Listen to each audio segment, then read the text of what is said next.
get cracking!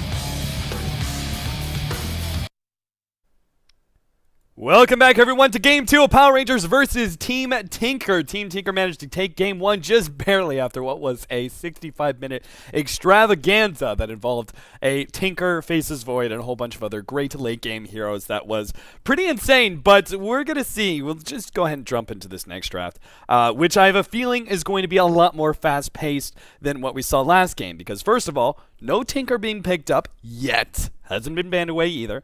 But we have a lot of pushing power with the Lycan and Death Prophet being picked up, so we'll see what my co-caster has to say about that one. Come with me. Are you a fan of the Tinker?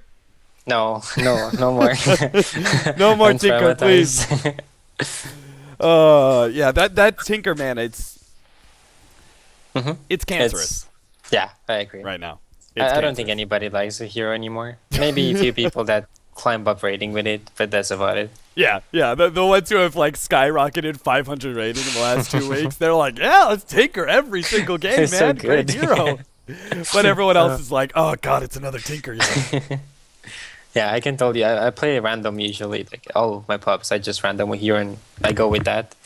But Tinker pickers just no. Just no. Well, we did get an opportunity. I mean, the really fun thing for me was watching Quaitla's Pugna, man. He pulled out some serious moves in that game and very consistent. Like, none of them were too flashy, but like every single fight he survived really long time and was getting off those consistent life drains. That really goes to show that the buff to that life drains range gives him a lot more viability as a late game hero. So this round, though, we are going to be seeing something much different. The Tinker has still not been banned away. Apparently, like in the pre-lobby chat, the admin was making kind of a joke. He's like, please no more Tinker. And EGM said that this time around it was going to be their turn to pick the Tinker. And they still have the opportunity to if they really want to. But right now they have the Lycan as well as the Viper, two of their cores already in place. And they now have the Shadow Demon, which is a good counter to the Faceless Void, as well as the Shadow Shaman, actually, as that Shackle's easily interrupted by both the Disruption. But mainly it's going to be versus the Faceless Void and that Chronosphere. The Enchantress now going to be picked up by Power Rangers, so they have themselves a lot of pushing power on PR. Like, they already had the Death Prophet Faceless Void combination, but now with the pushing power of the Shadow Shaman wards as well as the early Enchantress rotations, this is going to be pretty insane amount of power. If they can manage to win a team fight, the towers are just going to drop like flies. 5 seconds remaining. Okay, this should be a early to mid game, and I think one team should just win like 2 fights, I suppose, and get a few towers extra, and that should settle it, I guess. Yeah, it's just one of these teams is going to heavily snowball. Power Rangers have a lot more late game viability right now, but even if they do, like you said, win a couple of those early team fights, it's not going to stretch late. They're just going to snowball win their way into more and more towers, and the gold lead is going to allow them to have an easier time in team fights, and unless something drastic happens from the other side, it's just going to be an inevitable win. So that means our laning phase is going to be very important here. Now, Dazzle's going to be picked up by Team Marino Tinkerano, which gives them another good defensive support that also adds a lot of offense when mixed specifically with the Shadow Demon. I don't think there's really any other hero combination with Dazzle that you could say, okay, that's actually a really offensive pickup. But the Shadow Demon and Dazzle combination, the disruption into the Shadow Wave, actually does an amazing amount of burst damage on one hero. Yeah. So, what I like to combo with Dazzle is Ember Spirit, because it just goes straight up to the guy and he stops him from moving, and then the heal does a lot of damage too. It's really strong, massive damage. So looking at this so far, we're going to have the Kunkka banned away by Power Rangers, but the lanes should be pretty simple here. Power Rangers can go for a defensive tri-lane, should be going for a defensive tri-lane, whether it's with the Faceless Void as a one position or with a different carry. Doesn't really matter too much. But when we have Team Tinker, who have picked themselves up Shadow Demon, Dazzle, Lycan, that should be their defensive tri-lane. Do you, come with me, give an advantage in the laning phase so far to either team? I'm not sure so far. I'm not sure how they're laning either, because Void can go offlane or he might not go. Right. And then I don't know what they're doing with this Lycan. He could be going mid or he could be just a carry. I guess it's okay to put him as a carry because you have Shadow Demon that stops the guy from moving for a while. Then you walk next to him with Lycan, and you have the Dazzle heal, so it's a lot more units with Wolves and Lycan. Right. It's more damage supposedly. So it could be an okay lane. But at the same time, if they offlane the Void, you want to have Viper against that, because you zone him out alone. And then your supports can do anything. Right, they could even consider an aggro try of their own if they wanted to. But kind of less likely against an Enchantress, right? Yeah, I don't think they should do it against an Ench. Usually it's too risky to try and pull that one out. So that means Power Rangers have to decide on where this Faceless Void is going. Now, apparently Team Marino, Tinkerino feel it's going to be an off-lane Faceless Void, and they want to limit as much early pushing power as possible. And they go ahead and ban away the Luna, one of the carries that we were talking about earlier, who is a snowball carry that hasn't been picked up too much in this meta, though she is being able to see some pickups here and there. I suppose they could pick Luna and go aggressive. It's not bad at all. But it's banned, so... Well, they're going to use... Yeah, it's probably the only hero they can do it with, probably. Yeah. And maybe Potom, but Potom is banned, so... So we're probably left with a defensive tri-lane here. That means Yeah. Team Marino, Tinkerino, well, they can pick up they just need an off lane. That's all that's left. Obviously, it's going to depend on the carry, but the heroes so far, Faceless Void, Death Prophet, do you have a specific offlaner that you really want to see being picked up? Normally, I would say the Centaur, but he's already been banned away. The Clockwork would be okay, not necessarily against the Faceless Void, but he is an early Blade Mail pickup hero, and that is always helpful versus the Death Prophet. Okay, there's possibly the other aggro try. Yeah. I don't think it's an aggro try. I think it's just a casual carry venge. You think so? Okay. Safe lane venge. Yeah, I think so. It's hard to go aggro with venge. Yeah, it's a strong hero with creeps, but like if you fail your gank, what's gonna happen?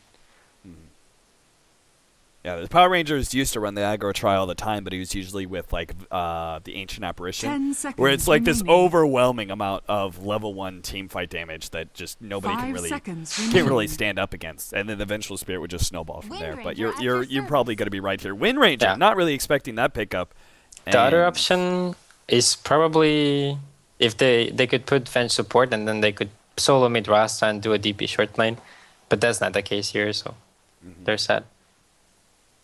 So we should actually see a pretty passive laning phase, I would say, all things considered. Like, probably some support rotations with smoke and everything else, but all in all, this is going to be not too much action one way or another, because we have a lot of basic farming heroes, unless we see something different, which is going to be Team Tinker running an aggro try here with the Viper, or are they just 5-manning? They got to be just be 5-manning. No, they're just 5-manning, yeah.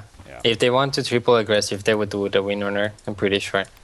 That being said, Power Rangers looks like they are going to be going an aggro try.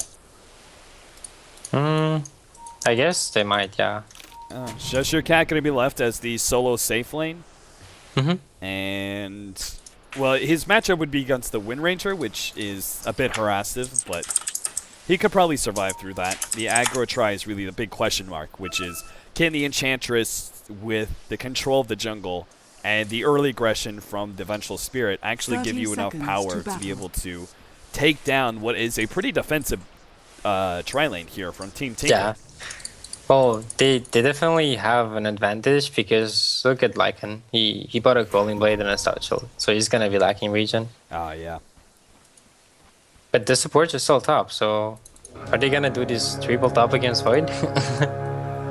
Wind Ranger tri-lane. I mean, Wind Ranger tri-lanes are always strong, I would say, in my opinion. But yeah, they're rotating Windrunner bottom, and they're gonna go aggro with the Lycan. They figured they're gonna go triple aggressive with the Ench, and they're just dodging it. Yeah, so that means we're gonna be left with Sing Sing now as the solo safe lane, the EUGM Wind Ranger in the mid, and then an aggro try here for Team Tinker, which is, as you said, just dodging. So, I don't know, do you give an advantage one way or another? I mean, the Viper has, I would say, a bit less survivability than the Faceless Void, solely because of the fact he doesn't have an escape mechanism. And they also have the Enchantress roaming possibilities for the mid lane. You notice how, like, Power Rangers were just, like, they were ready for this. They came and they put this Sword for Void to make sure that he will be aware of any kind of rotation, and just to make sure that he will be safe from ganks, if anything. Well, the Radiant doesn't have this, so Dire has complete control in the enemy jungle, and they can go anywhere without being spotted. Right. Denied. Which is And a that is huge just factor. giving them, it's a huge advantage. Yeah, especially for an Enchantress and how many roaming possibilities you have. Whether it's going to be, they're going to go. This is a perfect combination too. If they can actually get in range of Sing Sing with this combo, it is so deadly. The combined stun plus slow combination, and they can go for a dive too. Is exactly what they're going to do. J4 trying to get close enough for the Shackles, doesn't quite get it. The dive will continue though. They're already soaking up a lot of the towers. Sing Sing is going to be juking around. Here comes the teleport though. Dazzle is going to be coming in, trying to go on Moon. They go ahead and immediately shackle him up. Here comes the Hellbear Smash, follow-up stun. There goes your first blood. Farther down, though, J4 getting low to Sing Sing's right clicks, but not low enough as Power Rangers once again execute and manage to secure themselves first blood. Nahaz, I don't think there is a stat for this, but is it possible that there is a stat for how often a team gets first blood in their games? Because I would say Power Rangers have got to be one of the top-ranking teams. Probably, yeah. But what I was gonna say is that I'm not sure how the trade works either, because, well, it's not necessarily the case anymore. This bottom lane hasn't gone as they expected it to. But normally this Viper shouldn't be level 4 right now. He should be like level 2.5 tops, and he should be zoned out. Right. And when you sack your Viper like that, what expense do you sack it at? To give Winner more. But is that good? Because Viper snowballs so hard. Yeah. And without the farm, is he really that effective? Yeah, Viper is one of those heroes that can be so garbage if he doesn't actually get a good laning phase, which is rare to see because he's such a good laner, but exactly against these kind of odds. And they're right now waiting for Sing Sing to try and go for a pull. They know what he's up to. They really need their additional hero, though. And that's why Moon is trying to push out the lane as soon as possible. Yeah. He doesn't want to be too obvious about it. That's why he's trying to right-click down the wave and keep it going. That way he can make that rotation over that Sing Sing won't see. Oh, J4? Yeah, that's what I was gonna say. His invis ran out and he just didn't notice it, or what? They can't even go on him anymore. Yeah. The rest will die if they go. They can't. And now he gets farmed because of the pool as well. The pool deep pushes the lane and gives him creeps in his tower, and then he can farm them. Tower is under attack. The range creep is even blocking out this left are side of fortified. the entrance. Looks like they still want to go for it. They know Sing Sing is on the right side. But Shadow Priest is ready to port. He should be porting. Yeah, he's going to be coming in. It might be a little bit late, but Sing Sing. Oh, the Shallow Grave! Just barely. J4 is now trying to hide himself. It's going to be a trade-off. Sing Sing will still die here, but he's going to... Dazzle is going to kill. Yeah, we just sick trying to hide himself into the trees. Another right click. They can get Pycat. He turns around, gets a right click on the We Just Sick, but he managed to get himself out, and another teleport coming in. We Just Sick. He's got to hide himself, but he should be taken down by the Shattered Demon. Or will he? Moon actually coming in. The Shackles, they have a lot of damage here with just right clicks. Boba left low. We Just Sick. They have to back themselves away. Mass teleports coming in. They get outside of the range of the Viper. It's too bad the We Just Sick couldn't finish off. He could have turned, gotten the kill, and ran. Yeah. Definitely. But, oh well, they played a little bit more safe as they force a lot of teleports. I mean, that's still, they're getting kills. That was a favorable exchange for them. And yet they're also the added addition of these supports are going to be so underfarmed when they're forced to buy teleports all the time. Yeah, that's true. Pika got a kill off it, so I guess it did help him. It gave him a level and a bit of gold. That was an insanely close Shallow Grave, though. I mean, if Sing Sing had died before that Shallow Grave went I was expecting him to heal first and then use the Grave, but that works, of course. How's Cheshire Cat doing? Right now he's sitting currently about right in the middle of the pack, sitting at 14-1. Not bad for a solo Faceless Void by any means. Of course, the supports have rotated out pretty heavily, and that's where he's found his advantage. But he's still going to pick up a fast level 6. And this is exactly what Power Rangers wanted out of this. They're winning their aggro try, and yet still getting enough room for Cheshire Cat to farm.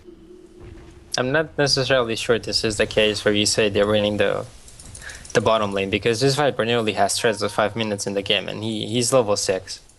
Jesus, he's doing better than Void, so yeah, they haven't really succeeded in shutting him down as they planned on. Well, the Valve went ahead and decided that I was done watching this game and kicked me out. So unless a recovery is made here in the next couple of seconds. Hopefully, what's currently happening with the smoke gank that was happening from J4 and We Just Sick? they're trying to gank him. I mean, to dive him again, but is there really no ports? Like, I would like Winner to have a port at this point because he's level 6. There's so much he can do if he just ports in there. There's a Dazzle port. Well, it should be a Dazzle port into a Grave and a heal and a Winner that finishes them off. And they come out on top no matter what. Yeah. But this way, they're losing Viper and they're losing the tower as well. And what is Winner getting in return? 2 wave of creeps? I don't think that's worth it.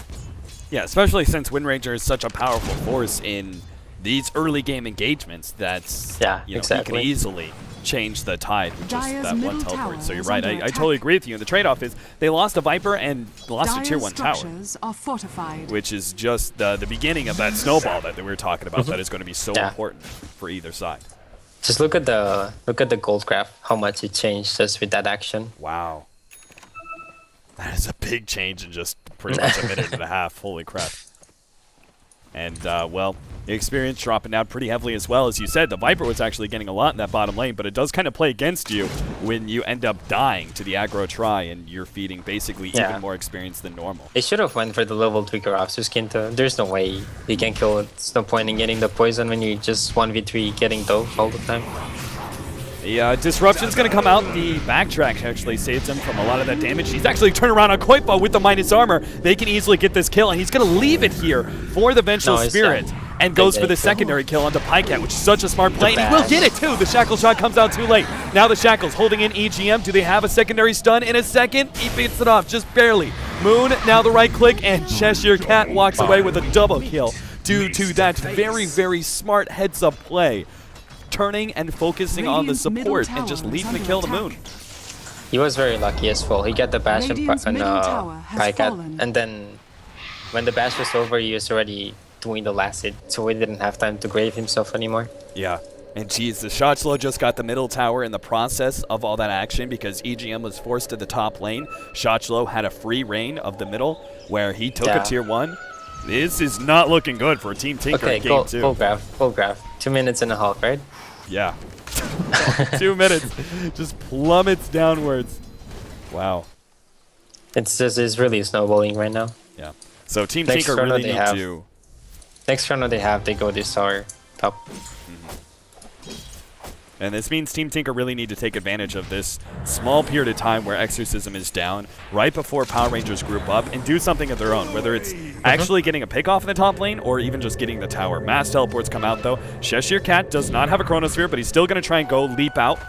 But he sees 5 heroes, and now this is not what they needed, especially with the Shackle shot. Holds in Moon as well as Shotslow. Not a high-level Shackle shot, but it'll still be enough to clean up Moon as Koipa leaves his wolves to it. Bulba, meanwhile, might actually take out from the Tornado, gets out just ahead of time, and he's going to be okay. The Tornado is also going to be stopped by that Shackle shot. They traded 1 for 1, though. The Viper went down in exchange for Moon. Shotslow is going pretty far forward here, but it looks like he's just establishing lane presence and is going to be using his Exorcism here for this tier 1 tower at the top lane. Yeah. They probably have this tower anyways. There's no ultimate on Lycan, and well, Void has Chrono.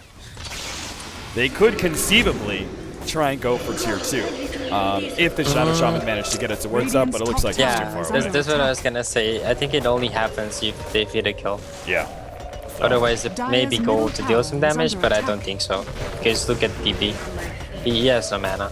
Yeah, I think you're right. Especially, the wards just being too far away.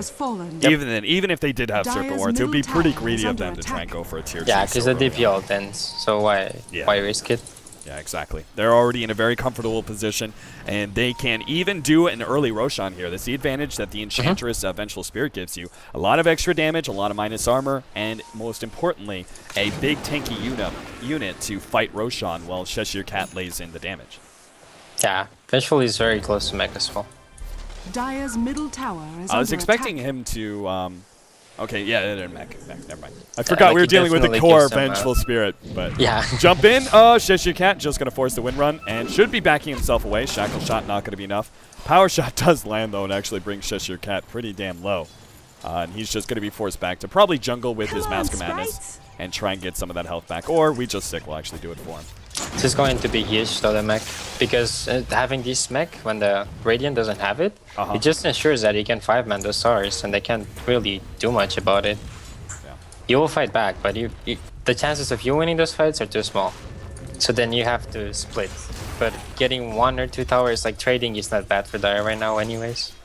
Yeah, I mean, they have this really good lineup that was supposed to be designed to fight with like 4 heroes, while the Wolf goes ahead and split pushes where he can. But the Sing Sing might have just overextended himself. The swap isn't up. Moon actually did not level it just yet because going for all the minus armor. Fortunately, he was able to get in range of the magic missile, which follows up the rest of the disables, and they get a good pickoff, and are now going to go for an early row shot.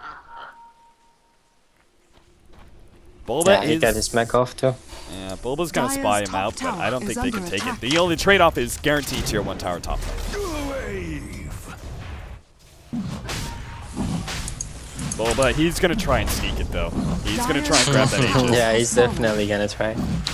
And this is one of those situations where their easy Roshan lineup may play against them because they're doing Roshan so fast. This Invis is still going to be up. Bulba trying to grab it. He got it! Bulba snatches it, now going to reveal himself. He will die twice in a row, and that is fine by him just because he prevents that Aegis, which would have been a big team fight advantage, especially for a hero like Vengeful Spirit, who is still a little squishy right now. Not necessarily to physical damage, but maybe magic damage. Cheshire Cat's going to find a pick off onto Pycat, and EGM just abandons him. There's no way. There's no shackle shot opening or anything that would have stopped that.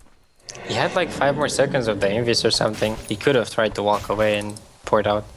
If he makes it to like here, for example, he can just port out. Right. You think maybe he accidentally clicked somebody, or? No, he used poison right away. Like he vanished in poison, so that was on purpose. So Cheshire Cat is looking good right now with the Mask Madness, another 1,300 gold. Moon has his mech and can build into a little bit of extra tank. I would actually love to see him build the drums. And I think this is his normal build, actually, for Moon on the Vengeful Spirit. Because you need a little bit of extra tank. Tanky, right? Yeah. You just need to make sure you don't die to the nukes, because you have tons of armor. And if you can survive through these team fights, you're going to get levels, and you have a pretty high strength gain on Vengeful Spirit. It's actually exceptionally high for an agility hero. It's definitely good. He has what? He has 41 at level 10, and Void has 39 at level 11. And Void's actually not a squishy hero. Yeah. We have Shotslow's pretty far forward right now. There's going to be a wraparound from Bulba. Could not get quite... No, he does get the disruption off. Not sure if they're going to be able to get this, though. Shackle Shot goes off, but the Eul Scepter dodges a lot of that damage. They get off the heal, but there's going to be a turnaround. Bulba is going to be hexed up. Koipa's going to be joining the rest of his team. The minus armor starts taking him down, but he's actually caught out underneath the tower. Exorcism goes off. Isn't enough damage, though. Koipa, Shallow Grave is going to be enough to save him. Just barely, and the Wolf will manage to get himself out. We just sick, overextending himself right into Sing Sing, though. And 2 shots is all it takes to take him down with that minus armor. Now Shotflow moves too far forward. Whoa there. Power Rangers getting a little jumpy here. Yeah, they shouldn't really take any risk at this point. Just try DP ult, just group 5 and just go. Yeah. Shift Your Cat, do you have the same suggestion as last time? Do you rather see the Maelstrom or the BKB? Well, I think it should go Maelstrom. I think it just needs to be able to kill people. Yeah. Dire's middle tower they're going to need that extra damage, and they don't necessarily have like the very obvious BKB. All right, that was interesting. He doesn't exactly need a BKB through. Yeah, there's like shackle shots, and really that's about it. I mean, the disruption's still going to go off on the allied hero, even if you have a BKB. So that's still an interruptive force, and then Dazzle is, very minimal when it comes to magic damage. So. He just needs to like kill 1 or 2 heroes in the chrono, and then it's good. Yeah. And that's why they're going to try and push in the bottom lane. Shotchlo, not sure if you noticed that. Earlier he used Eul Scepter on a creep. Oh, yeah. No idea why. I was just sitting there going, Casual. What? Why? Why, Death Prophet? Why? Oh, God. The teleport away is going to be bad timing here as J4 actually runs into Pycat. J4 says, I got him, guys. I'm going to hex him up. Moon is actually going to go for the kill. Beautiful plays. The swap allows him to get that pick off before anything goes up. And J4 survives because of it. Holy crap. I thought they were screwed there with the Death Prophet running herself away, teleporting out right as they find that. But now it's going to be the other way around. His EGM's going to fall as well as Bulba. Again, same situation. Cheshire Cat leaves the extra kill to Moon and focuses on the secondary support kill. Yeah, very smart that's play. a free tower. Yeah, I was gonna say that Rasta used the wards for a Shadow Priest skill, and maybe they can push, but with that chrono. Oh, Jesus. Shotchlo. Yeah, he may have gotten that tier 1 tower, but it was at a serious cost. Shotchlo with the It's the worth Eel it, though. Scepter. You think so? Yeah. The one tower Radiant's is worth it at bottom this point tower for them. has fallen. Yeah. I mean, he did get the mech off of it, so the Yeah, trade-off of gold is definitely worth it. The experience being fed into Power Rangers sucks, but yeah. Radiant's middle tower. Well, they is need under everything attack. that they can get at this point. Yeah, That because the extra- faster they get Necrobook 3 on the Lycan, the more chance they have to fight. But PR is just like they snowball really well out of this so far. Time walk to the side. Shoot Cat just going to content himself with farming. We'll see what he chooses to build here. Does go the Maelstrom, so I like it. Yeah, I like it too. The Viper finishes off the mech. Necrobook 2 is already up for Koipa. EGM, well, he's still working on a 4-staff.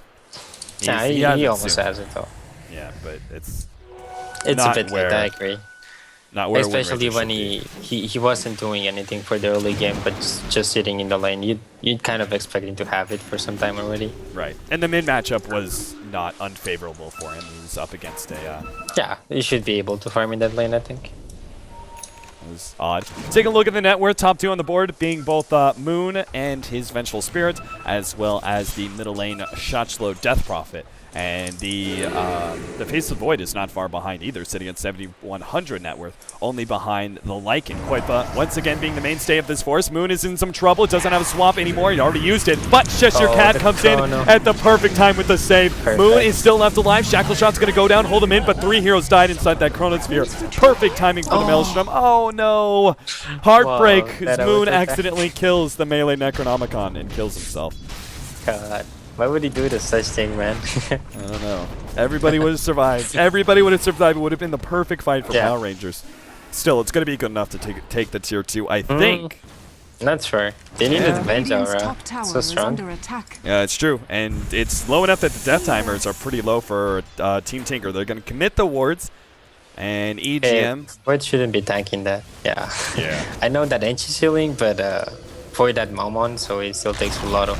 Wow, look at Radiant's this. Top tower has They got the fallen. tower at the top lane, and Radiant's middle Shotchlo tower is under actually attack. able to get off his exorcism and do a lot of damage to the middle tier 2. That is probably Yeah. the best possible thing that can happen there. It's really the good outcome.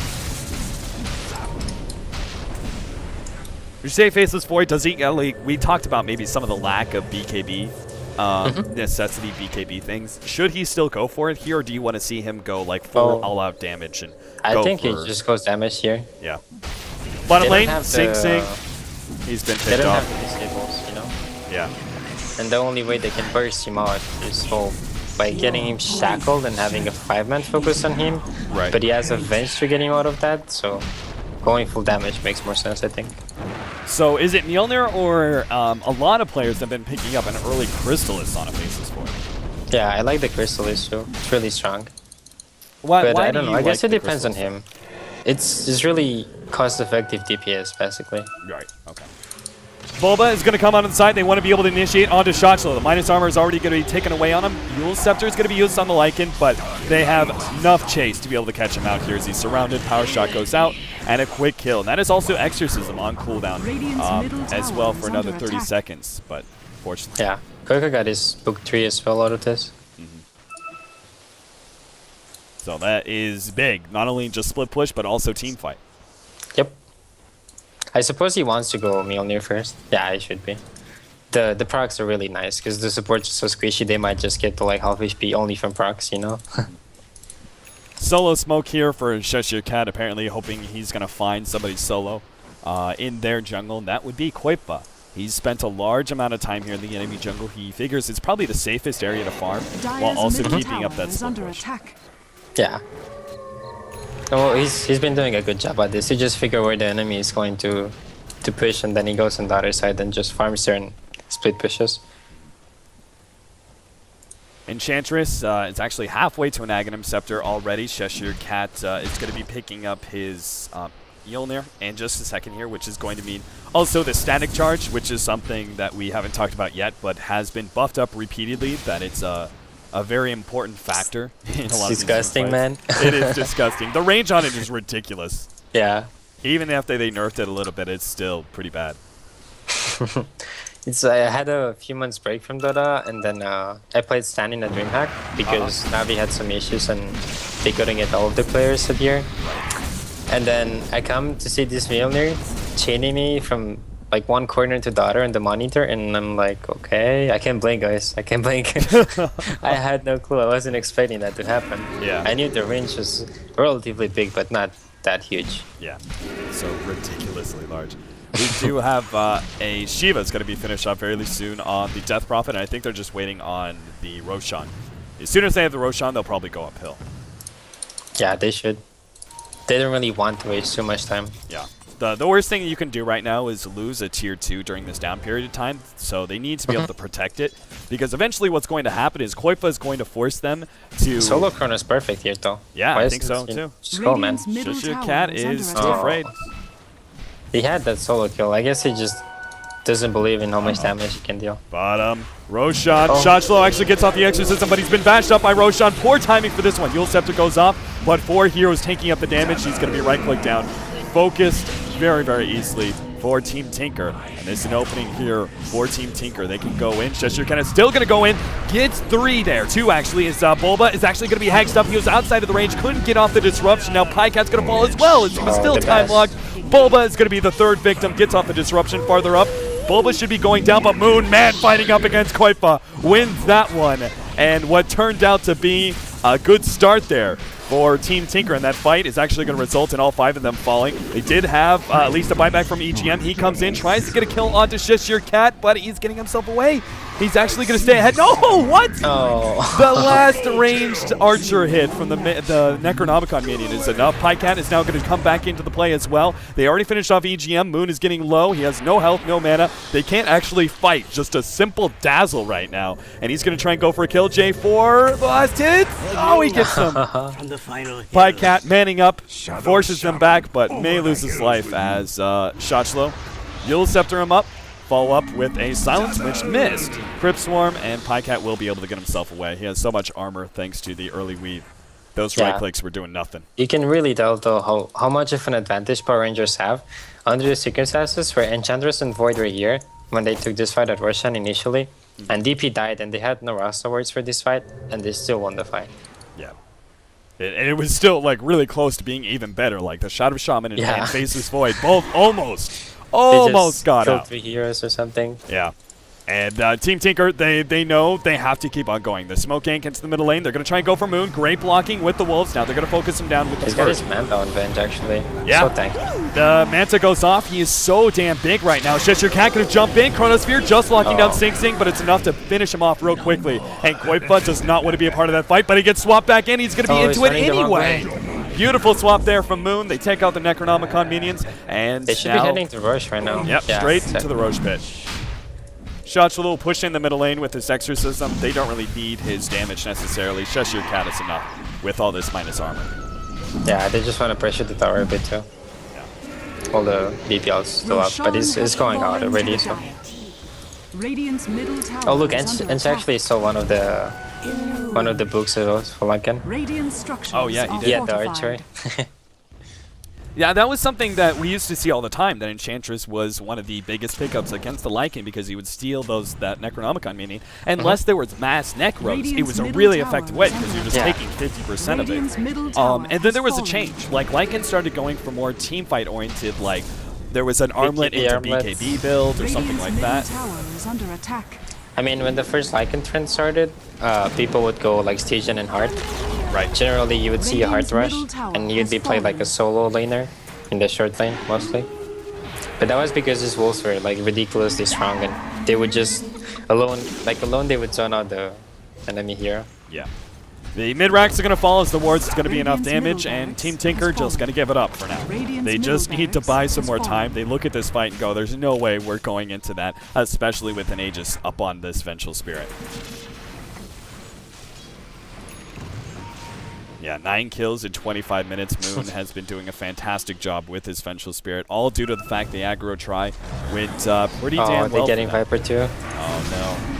Sing going to be picked off, and that wasn't even anything blown for that. They still have Swap, which they're going to use on EGM. They're going to stun him up, take him down, farther down. We do have the Faceless Void. GG called, and it actually results in a draw. These are only 2-game series after what was a very tough game for Power Rangers. Long, drawn-out 65-minute marathon. In Game 1, they managed to end Game 2 much faster, and resulting in a win for them. So 1-1 trade, draw going back and forth, and that means Power Rangers put themselves in an incredibly good position here in the Dota 2 Champions League group stage. So well done by them. Team Tinker, meanwhile, are going to get a draw for themselves. They actually go 1 win, 1 draw, and 1 loss so far.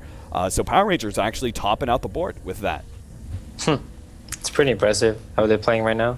It is. Honestly, I didn't expect, like, I'm a big Power Rangers fan, and I think, like, all the players on Power Rangers are great players. But when FNG left, I was like, is this team really going to be able to continue to be such a dominating force, such a outstanding star in a sea of Tier 2s upsetting Tier 1 teams all the time? Are they still going to continue to be those Giant Slayers? And sure enough, the answer is hell yes. Yeah, definitely. That's what I thought too. I thought like once FNG goes, all the structure goes, you know, their point strategy and whatnot. But this is not the case for sure. So that is going to be it for this series, those guys. We just have another half an hour, and we will then be getting into the Dota 2 Champions League American group stage, where we have the Sneaking Nyx Assassins facing up against Not Today. Not Today actually recently coming off a very long series against CNB last night. They have been looking in really good form, so this is going to be an excellent match that is going to be a precursor to some of the future matchups that we're going to be seeing. So that's going to be coming up in just a half an hour, and then after that we will have another match, which is going to be Navi US versus Union Gaming, the other powerhouse Peruvian team. So stick around, guys, another half an hour, and we will be back with more Dota 2 Champions League action.